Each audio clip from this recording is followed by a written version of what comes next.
Alors, Daf Mem Vav Amud Aleph en bas de la page. Ketzad mafreshim chala betuma beyom tov.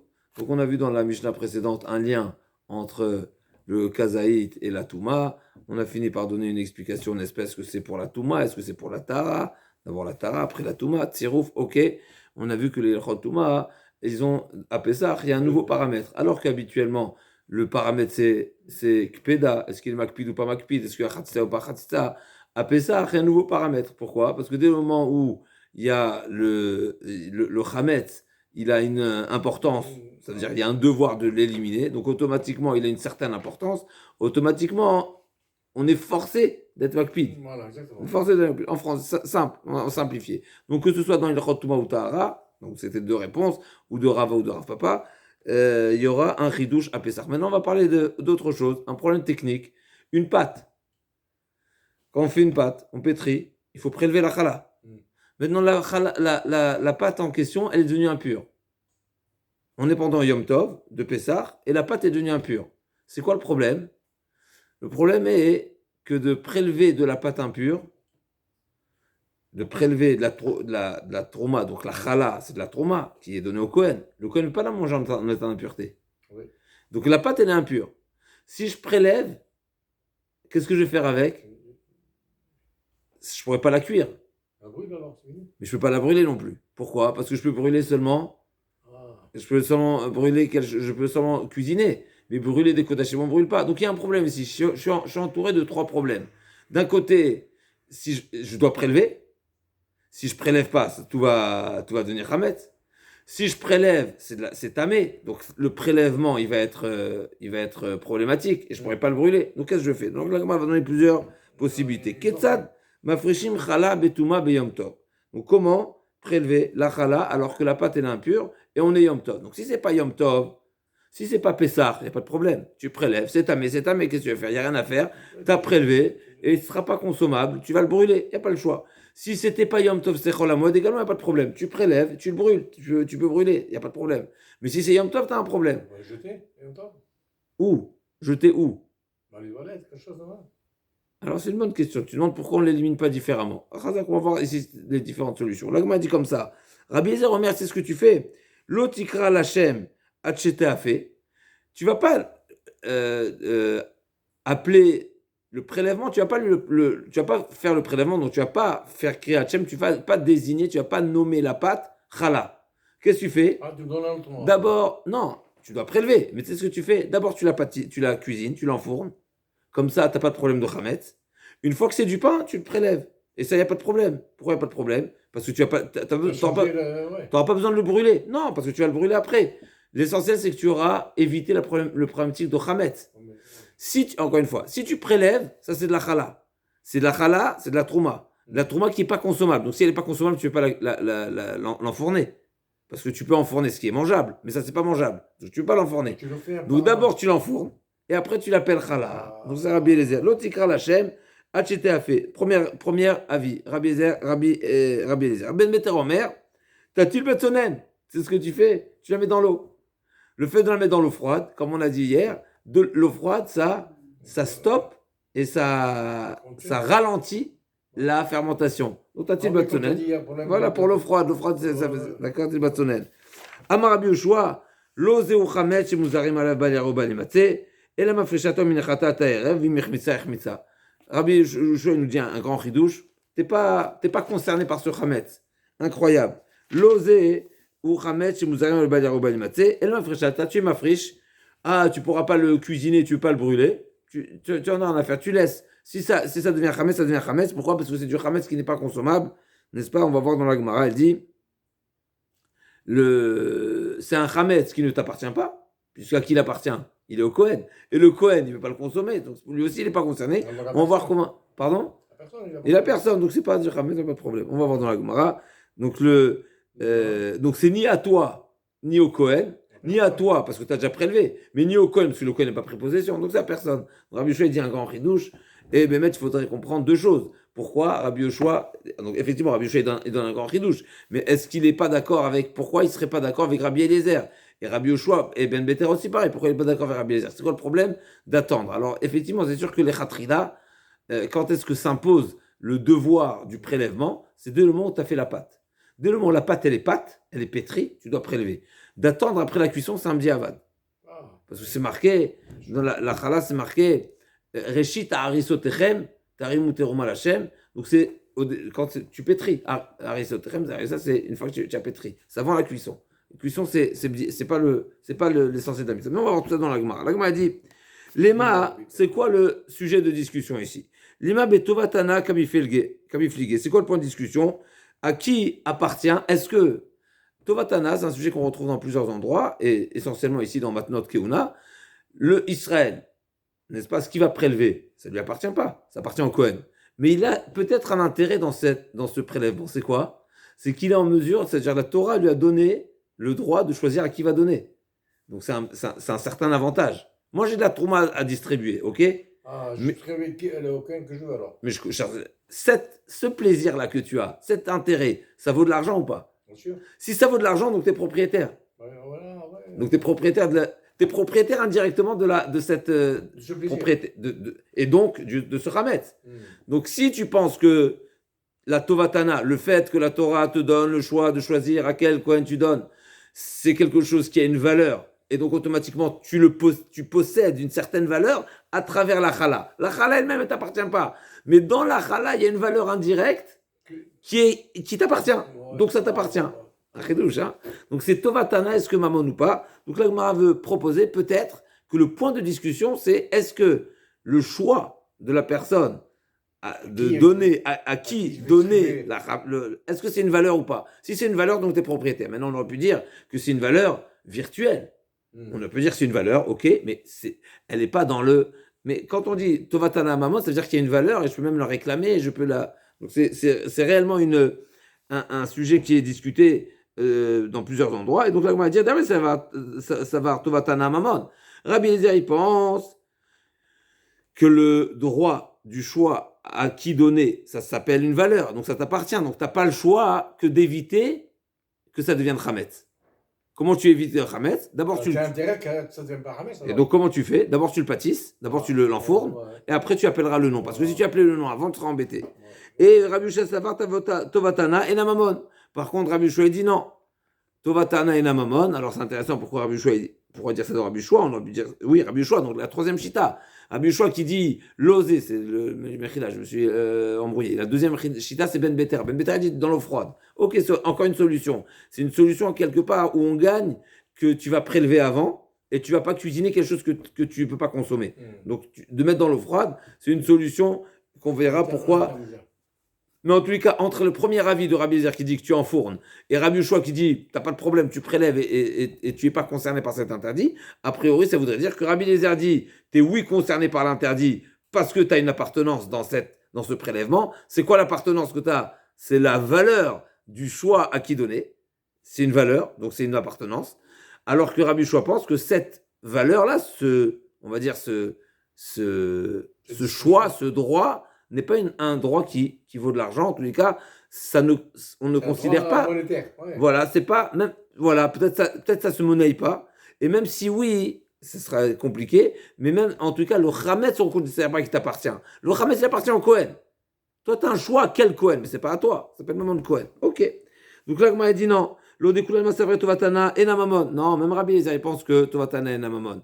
Ah, alors pourquoi tu t'empresses d'enfourner? Laisse-le devenir Hametz, tu n'es pas concerné. L'Agma a dit, non, c'est l'autre source. C'est au fond, il y a un autre sujet de discussion. Oil, c'est-à-dire, est-ce que, une fois, c'est quoi Oil? La Torah nous a dit, ou levado yasselachem. D'accord? Donc, ce qui est pour la consommation, donc tu peux cuisiner, tu peux pâtisser, tu peux enfourner, tu peux. D'accord? Et la question est de savoir, une fois que la Torah est autorisée de cuisiner, c'est une autorisation générale ou bien non? C'est limité. Ce qui est nécessaire, ce qui n'est pas nécessaire, ben non. Donc là, on dit comme ça, David, ça va un oil.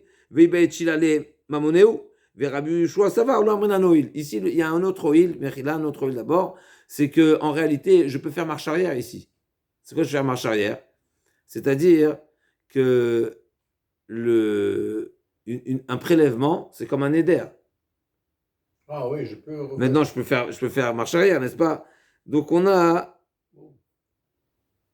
je peux faire marche arrière de ce prélèvement et que ça redevienne Tevel. D'accord? Comme on a dit ce matin, Tevel, c'est que tant qu'on n'a pas prélevé les donations qui sont réservées au Kohen, ça s'appelle Tevel pour lequel on a Hamita, etc. Et donc il dit, et du fait que, d'accord, donc on apprend de Nedarim, Hekdesh, on sait de même que Neder, tu peux aller chez Laura Vitanu, le Neder, le Hekdesh également, tu peux faire marche arrière, donc là aussi pareil. Et donc,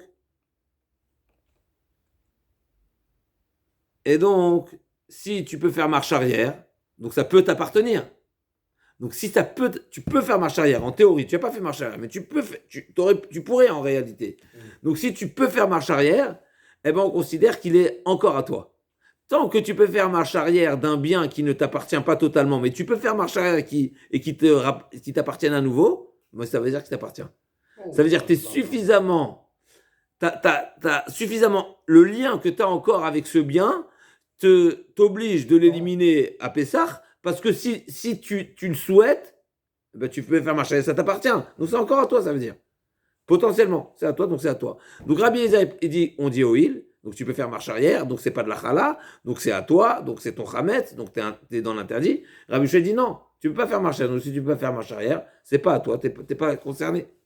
Donc, de Rabbi Eliezer savoir Menan Oil, Viba Ichi el Mamone, ou Rabbi Yoshua savoir le Menan Oil. Itma, Aofem Yom Tov Lechol, Rav Chizda Amar Loke, Rabba Amar Enoloke.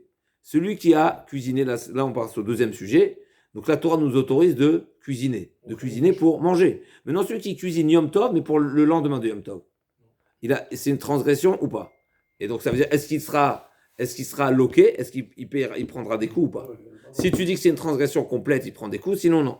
Donc là, comme on a dit comme ça, Itmar, Aofem Yom Tov Lechol, Rav Chizda Amar Loke, Rabba Amar Eno Loke, Rav Chizda Amar Loke, Lo Amrina Noil ou Mikla Leochim.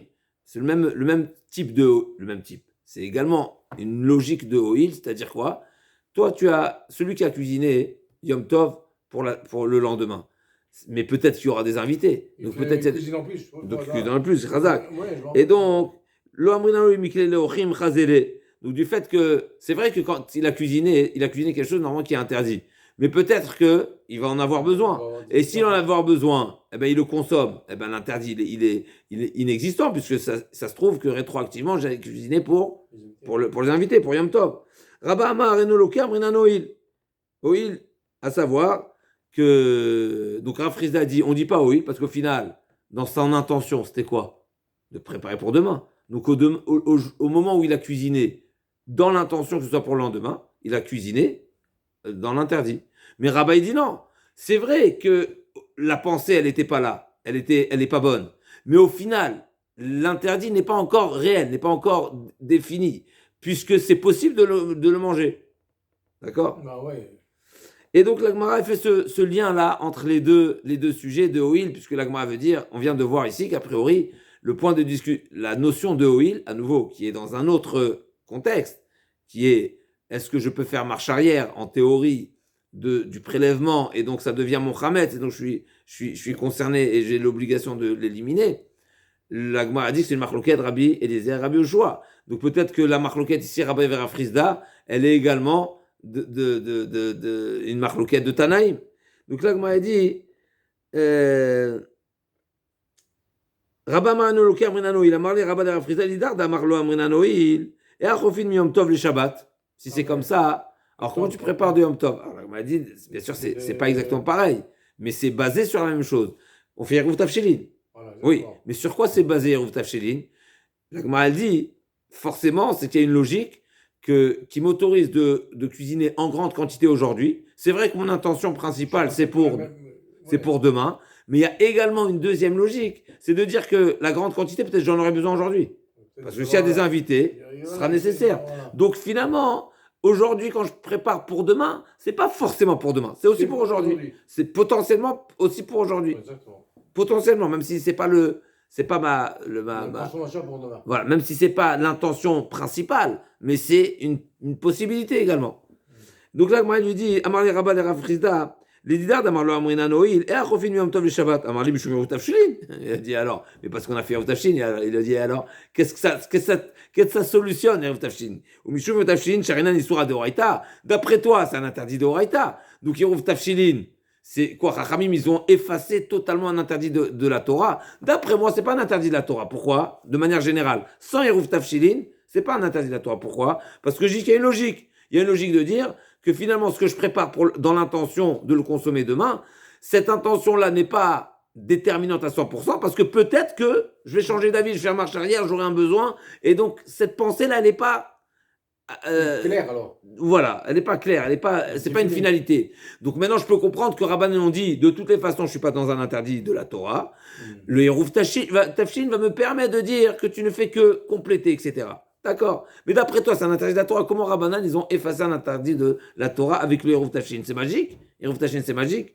L'Agma dit à Marley, Mideo Raita, pas du tout. Mideo Raita, Tzorke Shabbat, Nesim B'Yom Tov. D'après moi, Bichlal, il n'y a pas d'interdit de préparer pour Shabbat, de Mi-Yom Tov les Shabbat. L'interdit, c'est Mi-Yom Tov les Chol. Mais Mi-Yom Tov les Shabbat, il n'y a pas d'interdit. Amarle, Midoraita, Tzorke Shabbat, Nasim B'Yom Tov. Verabanan ou Degazroube, Xera Shema Yomru, Ofin, Mi-Yom Tov, Aflechol. Donc il nous dit Rafriza, pas du tout. C'est pas le Oil qui a.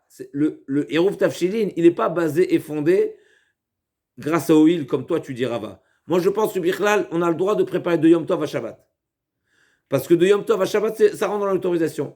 Et Minot Torah, c'est autorisé. Bémet, c'est autorisé. Ah, pourquoi c'est interdit? C'est interdit sans Midé Rabbanan. Parce que Rabbanan, on dit, si on vient à autoriser de cuisiner de Yom Tov à Shabbat, on risquerait également de cuisiner de Yom Tov à Chol. Les gens, ils risqueraient de dire, c'est quoi la différence si je cuisine pour, alors que j'ai pas d'intérêt aujourd'hui? C'est pour demain. Qu'est-ce que ça change si demain c'est Shabbat ou demain c'est Chol? Et donc, Rachamim, ils ont interdit. Mais Rachamim, ils ont dit, c'est quoi? On va trouver une solution. C'est quoi la solution? Par Yeruv Tafshilin. Donc, Mido Raita, Tzorke Shabbat Nasim Yom Tov, Rabbanou Gzerzoube, Gzera Shema Yomru, Ofin Yom Tov Aflechol, Vekiva Datzro Rabbanan Yeruv Tafshilin, Itle Ekera. Et une fois que Rabbanan, donc Chachamim, ils ont interdit, mais ils ont imposé et ils ont trouvé une solution par le Yeruv Tafshilin.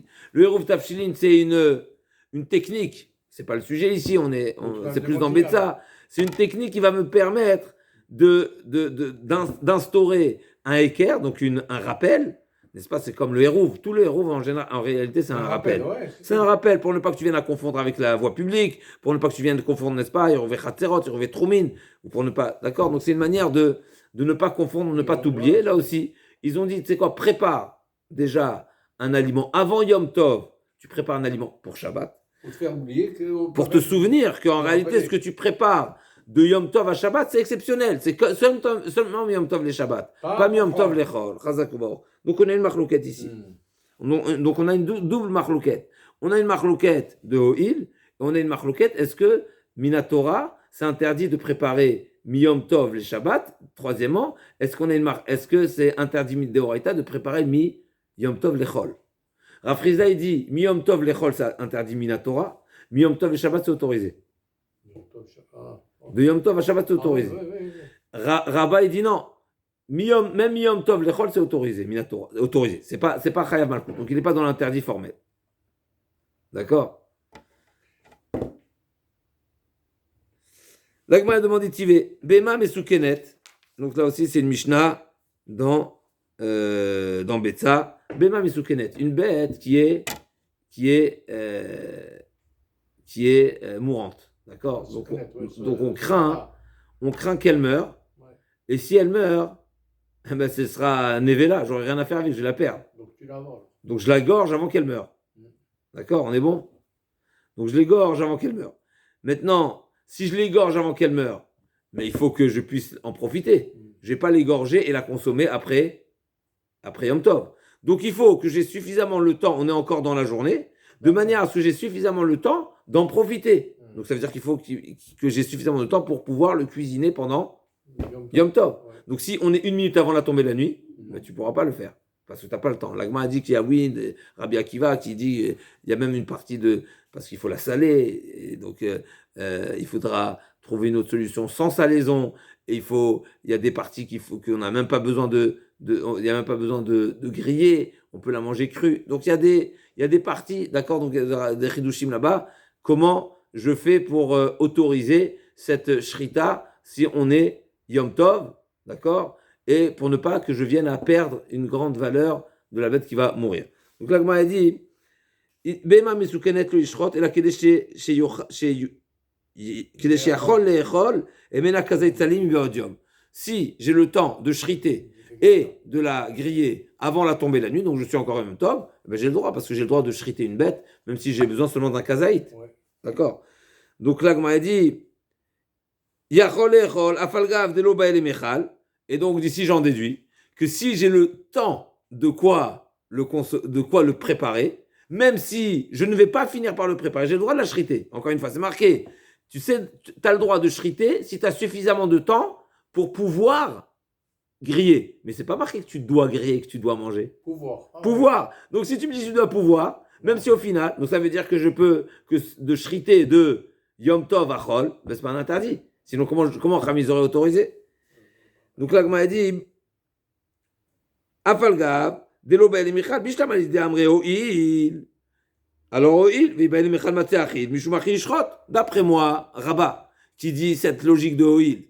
Et donc je m'appuie sur le fait que peut-être j'en aurais besoin. Ben, c'est ça ce qui me permet d'acheter. Pourquoi? Parce qu'il suffit que, en théorie, peut-être j'en ai besoin pour me permettre de shriter. Même si concrètement, j'ai pas la certitude d'en avoir besoin, j'ai pas faim, il n'y a pas forcément des invités qui sont prévus, etc.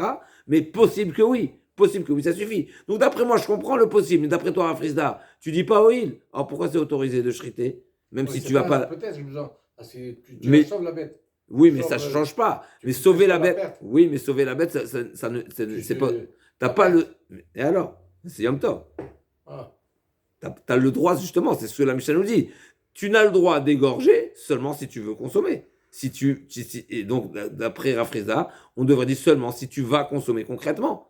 Mais si tu consommes pas, non. Malgré qu'il est mourant. Non, le fait qu'il y ait une perte d'argent, ça ne permet pas de transgresser Shabbat ou Yom Tov. Donc là, il a dit,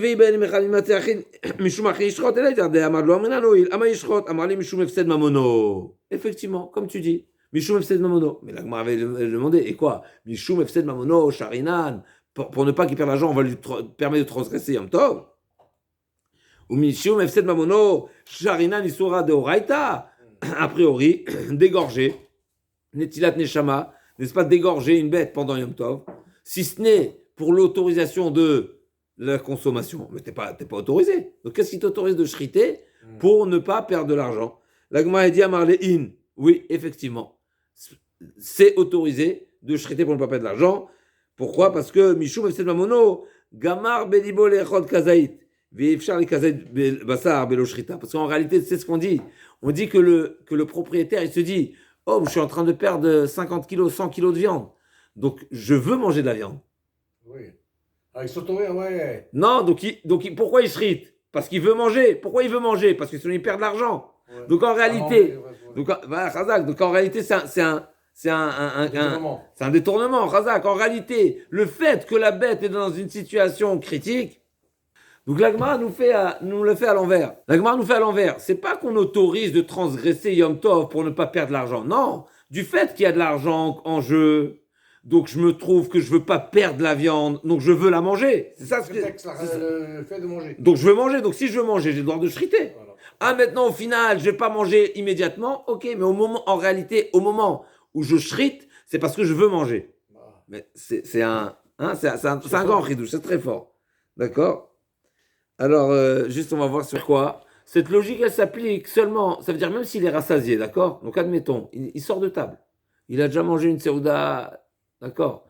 Et on est proche de la fin de la journée. Donc il se dit, j'ai pas de place. Mais pour ne pas perdre l'argent, eh ben, il sera prêt à se dire, je vais me forcer à manger. Mais maintenant aussi, c'est un chidouche, parce que se forcer à manger, a priori, c'est quoi? Est-ce que tu as le droit de te forcer à manger? Mais non, je sais pas pourquoi on ne dit pas, on aurait pu trouver une autre solution. Qui va donner à manger à quelqu'un il va chercher un invité. Ah, il va apporter un invité alors? Ben oui, il va le chercher, Pourquoi de dire qu'il va se forcer lui-même à manger alors qu'il n'a pas envie de manger? Il va faire pour quelqu'un qui a besoin, pour un horaire. Quand je prépare pour le lendemain, toi tu penses pas au horaire. À quoi tu penses? Tu penses à demain. Que ce soit Shabbat ou que ce soit Chol. Ton intention, c'est celle-là. Là, on est en train de dire autre chose. On est en train de dire que toi, tu as un problème. Tu risques de perdre toute la bête parce qu'elle est mourante. Donc qu'est-ce que tu vas faire? Tu vas la shriter. Maintenant, tu dis, mais tu veux pas shriter, tu veux pas manger. Mais tu sais quoi? Tu vas dire, je vais shriter et je vais préparer à manger pour quelqu'un qui a besoin de manger. Ah, je le connais pas. Comme Avraham Avinu, je vais attendre. Ben oui, dans l'année. Pourquoi dire que je vais me forcer? Parce qu'en prenant un ridouche, est-ce que ça s'appelle manger quand je me force à manger? Et donc, est-ce que, a priori non. Et donc, a priori, on peut se poser la question, est-ce que j'ai le droit de shriter pour manger alors que j'ai pas faim?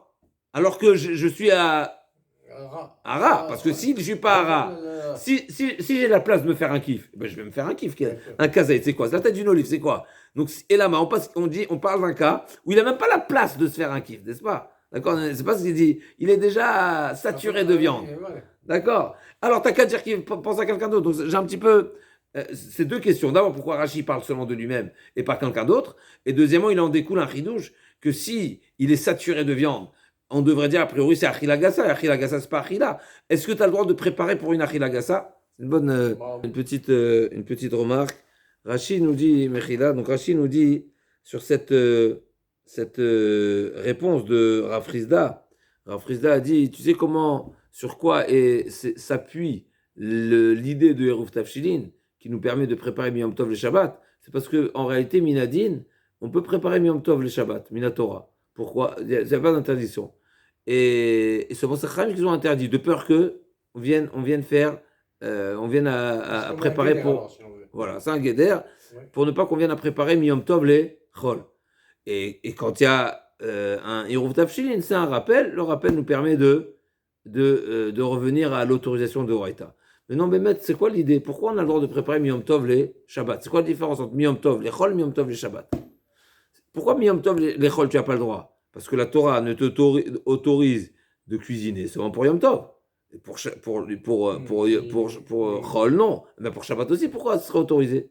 Rachid nous dit, en réalité, on a le droit Miyom Tov les Shabbat. Pourquoi? Dirtiv. Achasher Yachel, deuxième grande ligne de Rashi. Achasher Yachel Chol Nefesh, le Shabbat Yom Tov, Chada Kdusha. Rashi nous dit l'idée, la logique, la raison pour laquelle je peux préparer mi-Yom Tov les Shabbats, c'est parce qu'en réalité, je considère que Yom Tov et Shabbat, c'est une même Kdusha. Et donc, c'est comme si c'était que je préparais pour Yom Tov.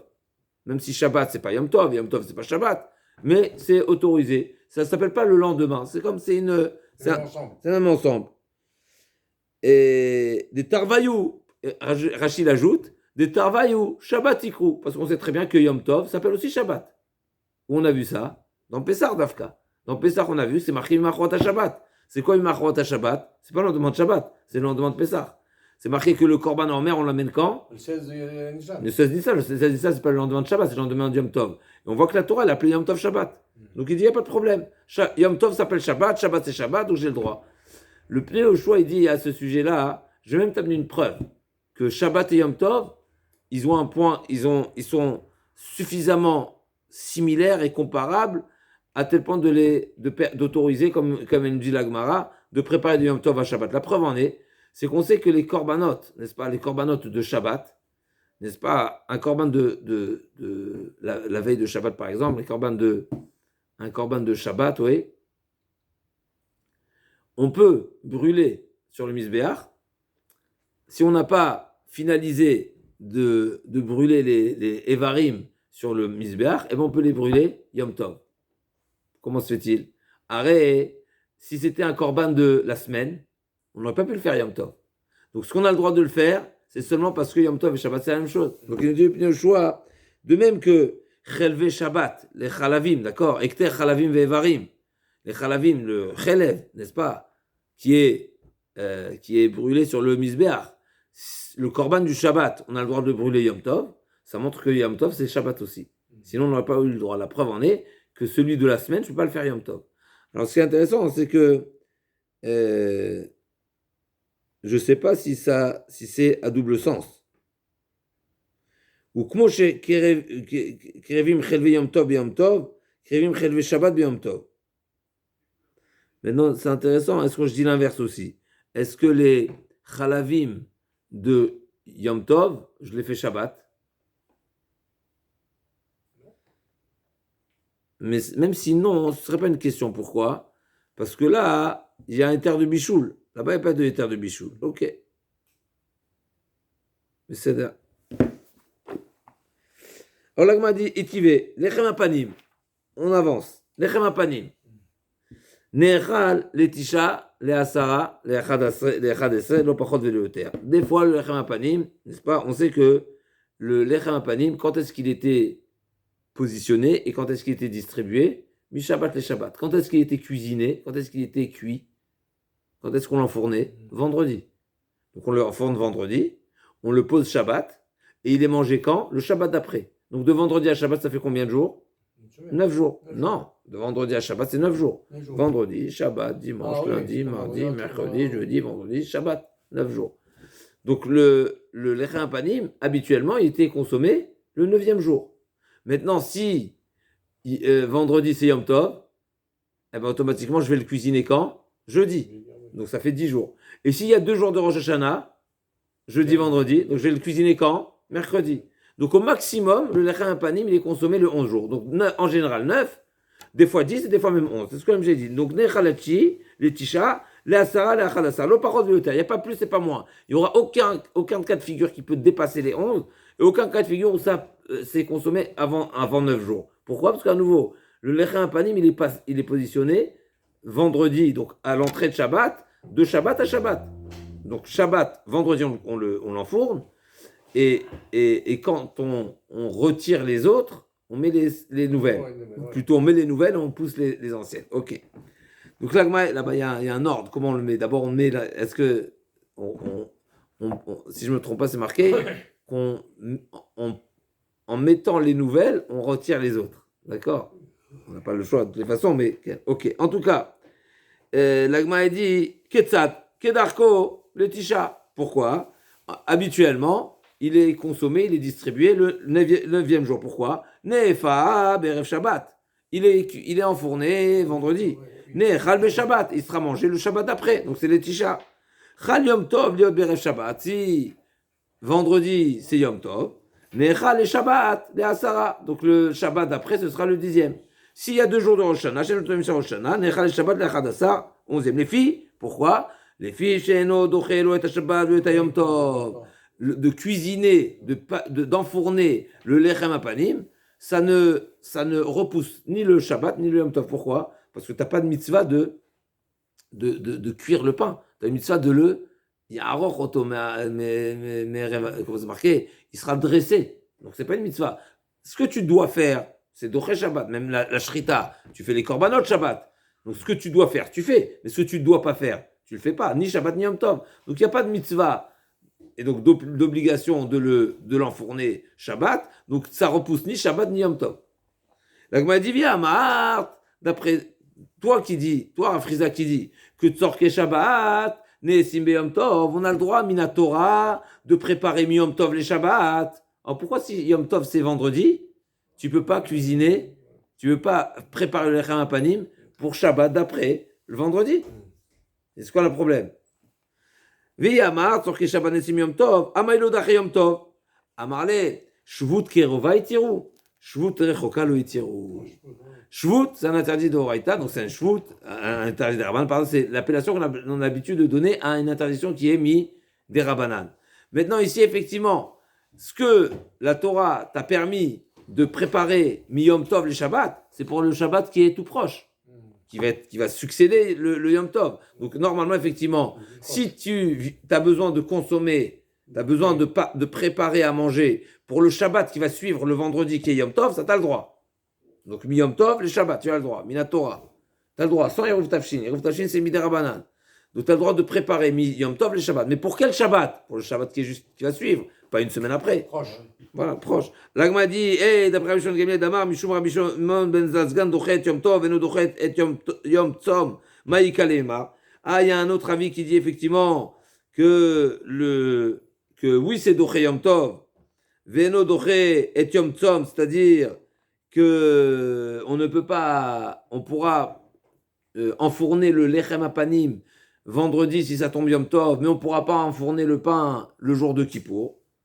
Maïka et Mar, Be'aï pligé, Mar savar shvut kerova itiru, shvut roka itiru, Mar savar shvut roka nami itiru. Effectivement, il a dit, effectivement, il y a un avis qui autorise même ça. Donc on a ici un appui, on va dire, à Rafrizda, qui nous dit que Minatora, tu as le droit de préparer Miyom Tov les Shabbats. Et d'après Rabbi Shimon de Gamliel, au nom de Rabbi Shimon, tu as le droit de préparer Miyom Tov les Shabbats, Minatora, même pour un Shabbat d'après. On est bon? On se retrouve là de Bezrat Hashem pour la suite. Donc on a, Bezrat Hashem, on n'a pas encore clôturé ce sujet, mais on a saisi une idée très importante de O'il, à travers laquelle ça nous a permis de découvrir le sujet de Eruv Tafshilin, donc cette takana des Rabbanan qui nous permet de prévoir et de cuisiner Miyom Tov les Shabbats. Est-ce que c'est une autorisation sur quoi elle est basée et fondée cette autorisation? Est-ce qu'elle est fondée sur le fait que normalement Minatora Bichlal, tu as le droit de préparer Miyom Tov les Shabbats? Ou bien non, en réalité, tu n'as pas le droit de préparer Miyom Tov les Shabbats. Mais pourquoi tu as le droit de préparer Miyom Tov les Shabbats? C'est parce que on s'appuie sur une logique qui nous dit peut-être il y a des invités qui viendraient et donc ça te permet de préparer en plus.